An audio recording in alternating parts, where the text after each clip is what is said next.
ব্যবসায়ীদের মোহাম্মদপুর আদাবর থানা ঘেরাও কর্মসূচি আমরা দেখতে পাচ্ছি এবং আজকে এখানে যারা ব্যবসায়ী রয়েছে, সুতা ব্যবসায়ী, তারাই মূলত আদাবর থানা ঘেরাও কর্মসূচি করেছে।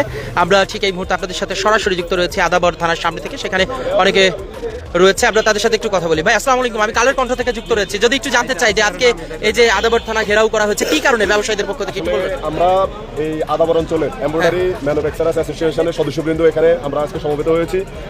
আমাদের 20 তারিখে এখানে প্রতি মাসের 20 তারিখে 21 তারিখে আমাদের বেতন দেওয়া হয়। গতকালকে শুক্রবার ছিল, যার কারণে আমরা বেতন দিতে পারিনি। আজকে আমরা বেতন দিচ্ছি। আমাদের ওয়ার্কারদেরকে আমরা বেতন দেওয়ার পরে এখানের চিহ্নিত সন্ত্রাসী যারা বিগত সময় এখানে অনেকগুলো সন্ত্রাসী কর্মকাণ্ডের সাথে জড়িত ছিল, তারা আমাদের এখানে আমাদের এমব্রয়ডারি মানে ওয়ার্কার যারা এখানে কাজ করে, ওরা যখন বেতন পায় ওদের বেতনের টাকা নিয়ে যাওয়ার জন্য, চিন্তা করার জন্য এবং ওদের ফোন চিন্তা করার জন্য ওরা রাস্তা উৎপেতে থাকে। ঠিক সেমভাবে আজকেও আমাদের ওয়ার্কাররা, আবির ফ্যাশনের ওয়ার্কাররা যখন বেতন নিয়ে বের হচ্ছে, তখন তারা তাদের ফোন এবং টাকা নিয়ে যাওয়ার জন্য তাদেরকে হামলা করে এবং আমাদের একজন ওয়ার্কারকে কুপিয়ে মানে মারাত্মকভাবে জখম করে, আমাদের একজন মালিককে তারা কুপিয়ে করে এবং অনেককে হুমকি ধমকির উপরে রাখে। আমরা এখানে প্রতিনিয়ত আমরা এগুলো শিকার হচ্ছি। আমরা এখানে ধরেন আমাদের একটা মেশিনের দাম 40 থেকে 50 লক্ষ টাকা, কিন্তু আমরা ওই মেশিনটা ঢুকতে গেলে আমরা কন্টিনিউয়াসলি ওদেরকে আমরা চাঁদা দিতে হচ্ছে। আমরা চাঁদা না দিয়ে আমাদের মেশিন ঢুকাইতে পারি না। আমরা একটা মেশিন বের করতে গেলে আমরা চাঁদা দিতে হচ্ছে এবং সবসময় এরা আমাদের ওয়ার্কারদেরকে, আমাদের মালিকদেরকে ডিস্টার্ব করে, আমাদের ফ্যাক্টরিতে এসে হামলা করে, ফ্যাক্টরিতে চাঁদা দেওয়া লাগে। ওরা বিভিন্ন অকেশনের নাম করে, বিভিন্ন দিবসের নাম করে আমাদের ফ্যাক্টরিতে আসে এবং ফ্যাক্টরিতে এসে ওদেরকে টাকা দিতে হবে, নাহলে তারা ফ্যাক্টরিতে তালা দিয়ে দিবে, তারা চাপাতি নিয়ে আমাদেরকে হামলা করতে আসে। এই জন্য আসলে আমরা টোটালি আজকে আদাবর এই অঞ্চলের ব্যবসায়ীরা সম্মিলিতভাবে আমরা প্রশাসনের কাছে আজকে আমরা বিষয়টা জানান দেওয়ার জন্য আমরা এখানে এসেছি। এই আপনাদের ব্যবসায়টা কিসের ব্যবসা? আমাদের এটা হচ্ছে এমব্রয়ডারি বিজনেস। আমরা মূলত আপনারা যেসব লোকাল এমব্রয়ডারি যেগুলো দেখেন আপনারা, আমরা লোকাল বাজারের আমরা এমব্রয়ডারিটা করে থাকি। আপনারা এখানে এসেছেন এবং নিশ্চয়ই থানার ওসি যিনি রয়েছেন তার সাথে কথা বলেছেন, আইন শৃঙ্খলা রক্ষাকারী বাহিনীর সাথে কথা বলেছেন, তারা আসলে কি আশ্বাস দিয়েছে? তারা আমাদেরকে যথেষ্ট সহযোগিতা করেছে। বিশেষ করে বাংলাদেশ পুলিশ আদাবর থানার ভারপ্রাপ্ত কর্মকর্তা, আমাদের সেনাবাহিনীর একটা টিম আসছে, র্যাবের ইয়েরা আসছেন, সদস্যবৃন্দ আসছেন, ওনারা আমাদেরকে যথেষ্টভাবে সহযোগিতা করেছেন আন্তরিকভাবে। আমাদেরকে টোটাল এই বিষয়টা আগামী আজকে রাত সেরি পর্যন্ত ওনারা সময় নিয়েছে। এর মধ্যে ওনারা আমাদেরকে এই বিষয়ে সঠিক একটা সুরাহা করে দিবেন বলে আশ্বস্ত করেছে। কতজন আহত হয়েছে আমাদের এখানে? টোটালি আজকের ঘটনায় আমাদের 3 জন আহত হয়েছে। 3 জন গুরুতর আহত? একজন হসপিটালে আছেন, আমাদের আরেক মালিক ভাই এখন এখানে আছেন, হসপিটালে 2 জন আছেন। সরি।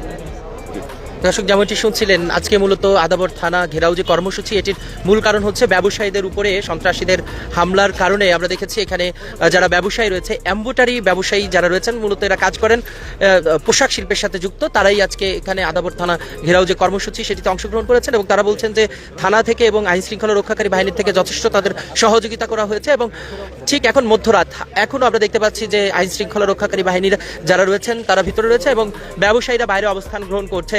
আপনার নাম কি? আপনি এখানে, আপনারও কি ব্যবসা আছে এখানে? হ্যাঁ, আমাদের এখানে আসলে আমার পাশে যে ছোট ভাই, ও আমাদের সাথে একজন ব্যবসায়ী সাথী। তো আমাদের এখানে আসলে প্রথম থেকে গত 4 বছর থেকে আমি ব্যবসা ইনক্লুডিং করছি। আমি দেখছি সবসময় ডিস্টার্ব আমাদেরকে। একটা মেশিন আমরা 30, 40, 50 লক্ষ টাকা, আমরা কোটি কোটি টাকা ইনভেস্ট করি। আমরা একটা ফ্যাক্টরি দিয়েছি আমাদের দেশের উন্নতির জন্য, উন্নয়নের জন্য। আমরা যারা বেকার আছে তারা আমাদের এখানে কাজ করুক, আমরা স্যালারি দিচ্ছি তাদেরকে, তারা তাদের ফ্যামিলি নিয়ে চলবে। কিন্তু আমরা দেখছি সবসময় আমাদেরকে ডিস্টার্ব। আমরা নতুন মেশিন ইনভেস্ট করে আনার পরে চায়না থেকে আমরা মেশিনগুলো ইম্পোর্ট করার পরে এখানে যখন রাস্তাতে নামাই তখন আমাদেরকে চাঁদা দিতে হয়। এরা এক ধরনের এই মোহাম্মদপুরের ভিতরে মানে চাপাতি গ্রুপ, আপনার এই যে বিভিন্ন রকম গ্রুপ আছে, এরা আসলে কোনো দলের না আমি মনে করি। এরা এক ধরনের একটা গ্রুপ, এরা সবসময় এগুলা নিয়ে বসে থাকে। আর আমাদের ওয়ার্কারদেরকে আমরা ওই যে সে যে বললো যে আমরা 20 তারিখে স্যালারি দিই, এখন 20 তারিখে ওরা জানে যে এই ফ্যাক্টরিগুলো 20 তারিখে স্যালারি ওরা উপরে থাকে। এই স্যালারিগুলো পোলাপান থেকে কিভাবে নিবে, তাদের মোবাইল কিভাবে নিয়ে যাবে, এগুলো নিয়ে একটা গন্ডগোল সৃষ্টি করে এক পর্যায়ে মালিকের সাথে। আমি আরেকটু বিষয় স্পষ্ট হতে চাই, নিশ্চয়ই যারা হামলা করেছে এদের নাম আছে, এদের নাম কি আসলে বলা যাবে কিনা? আপনারা নিশ্চয়ই প্রশাসনের কাছে আপনারা বলেছেন। এরা এখানে থাকে না, তো এরা আজকে এখানে হামলা করছে, কালকে মোহাম্মদপুর চলে গেছে, পরশু সেক্ষেত্রে মানে এক এক দিন এক এক জায়গায় থাকে, এক এক দিন এক এক ছদ্মবেশে আসে, চাপাতে নিয়ে আসে, অস্ত্র নিয়ে আসে, থ্রেড দিয়ে চলে যায়। এই ধরনের সমস্যাগুলো করে ওরা। হ্যাঁ, ওয়ার্কারদের মোবাইলগুলো নিয়ে ওরা আবার ফোন দেয় আমাদেরকে 5,000 টাকা দাও, তারপর মোবাইল দিব, না হলে ওরা চাঁদা দাবি করে। তারপর মালিক ইনক্লুডিং করলে তাদেরকে থ্রেট দেয় যে আপনাদেরকে দেখে ছাড়বো। এই ধরনের অনেকগুলো, এটা আদাবর থানার বিগত দিনের কর্মকর্তারা তাদের নলেজে আছে সবগুলা। তো আজকে অবশ্যই আমাদের এই থানা থেকে আমাদেরকে আশ্বস্ত করছে তারা এই মোহাম্মদপুরকে এই চাঁদাবাদ মুক্ত করবে ইনশাল্লাহ, এই আশাবাদ ব্যক্ত করছে এরা। এখন বাকিটা আপনি একটু বলবেন, আপনি কি এখানে ব্যবসায়ী, স্থানীয় ব্যবসায়ী? আমরা অনেকে দেখতে পেয়েছি যারা আসলে কথা বলতে চান না ক্যামেরার সামনে এবং অনেকে ভীতস্ত হয়ে আছেন এই ঘটনার পরে। আদাবর থানার সামনে আমরা দেখতে পাচ্ছি এম্বোটারি ব্যবসায়ী যারা রয়েছেন বিশেষ করে মোহাম্মদপুর এলাকায়, আদাবর এলাকায়, তারা আজকে এই মোহাম্মদপুর থানা ঘেরাও করেছেন।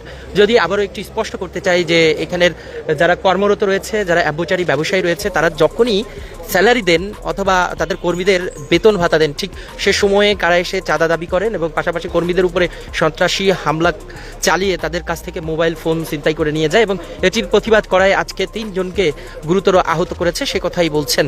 এবং আদাবর থানায় যারা কর্মরত রয়েছে তারা নিশ্চিত করেছে যে এটার একটি সুরাহা করবেন। এরই মধ্যে আমরা এখনও দেখতে পাচ্ছি ব্যবসায়ীরা কিন্তু আদাবর থানার সামনে রয়েছেন এবং তারা এটি প্রতিহত করতে চান, এটির সুষ্ঠু তদন্ত এবং বিচার চান। কালের কণ্ঠ থেকে এতক্ষণ আপনাদের সাথে সরাসরি যুক্ত ছিলাম আদাবর থানা থেকে আমি ইখলাসুর রহমান।